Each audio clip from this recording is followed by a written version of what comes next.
सियासत की बिसात पर मोहरे रोज बदले जाते हैं, लेकिन जब बाजी हर बार हाथ से फिसलने लगे तो नए नए पैतरे तराशे जाते हैं। जब सीधा मुकाबला करने का हौसला पस्त हो जाए, जब चुनावी अखाड़े में मोदी शाह की जोड़ी से सीधे सीधे दो दो हाथ करने में हाथ पांव फूलने लगे, तो रणनीति क्या होती है?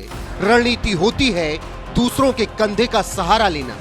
कभी मुखौटा पहने राजनीतिक किसान संगठनों का कंधा, कभी बिरयानी की महक में सुलगते शाहीन बाग का कंधा। और अब तो हद ही हो गई।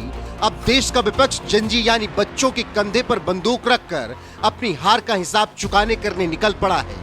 जिस विपक्षी गठबंधन के पास ना कोई सर्वमान्य नेता है, ना कोई विजन, वो विपक्षी गठबंधन जो राज्यों की राजनीति में अलग अलग रास्ते पर चलता है और केंद्र में एक होने का माहौल नहीं बना पाता, वो गठबंधन अब मासूम चेहरों और जेंजी के भरोसे सत्ता के मुंगेरी लाल के हसीन सपने देख रहा है। I thought I'm going to be giving a speech about the next generation. And so I was thinking, how do I start this speech? What should be the starting point of this speech?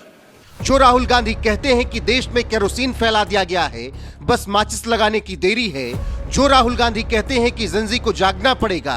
Rahul Gandhi के सहयोगी तेजस्वी यादव नेपाल का उदाहरण देकर धमकाते हैं, Gen Z को उकसाते हैं। अब वो सत्ता के लिए इन्हीं जेंजी के भरोसे हो चले हैं। इसीलिए कॉकरोचों के प्रोटेस्ट के बाद विपक्षी सांसद सदन में भी जेंजी जेंजी चिल्ला रहे हैं। ये दिखा दिया, ये जेंजी जिनके जबान पे शहीद आजम भगत सिंह का इंकलाब जिंदाबाद का नारा था, और जब वो कभी आपसे टकराते थे तो दूसरा नारा देते थे, वास्ते गुने हुइयां। एक नारा देते थे, वास्ते गुने हुइयां।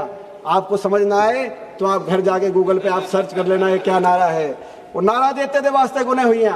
और वो नारा देते थे इतने प्यार से, इतनी खूबसूरत तरीके से इस्तीफा मांगते थे। कहते थे, जब आपसे इस्तीफा भी मांगते थे तो कहते थे, कुचू पुचू इस्तीफा दे दो, आज हमारा जन्मदिन है।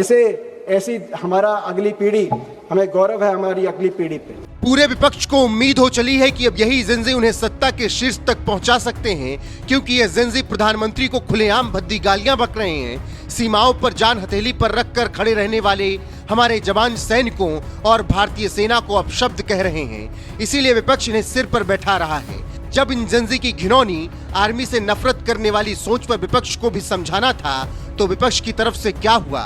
ना कोई निंदा, ना कोई दूरी और ना ही कोई नैतिक विरोध। उल्टा जेंजी को उकसाने और उनकी आड़ में अपनी राजनीतिक रोटियां सेकने का काम शुरू कर दिया। हालांकि ये कोई पहली बार नहीं है। अगर आप अतीत के पन्ने पलटेंगे तो विपक्ष की इसी बैसाखी राजनीति का पूरा ब्लूप्रिंट नजर आ जाएगा।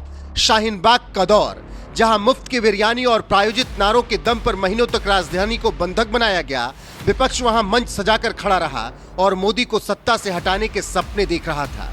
किसान आंदोलन, जब राजनीतिक किसानों की आड़ में रोटियां सेकी गई, तब भी विपक्ष अपनी नाकामी छुपाने के लिए तंबुओं के पीछे छिपा बैठा था।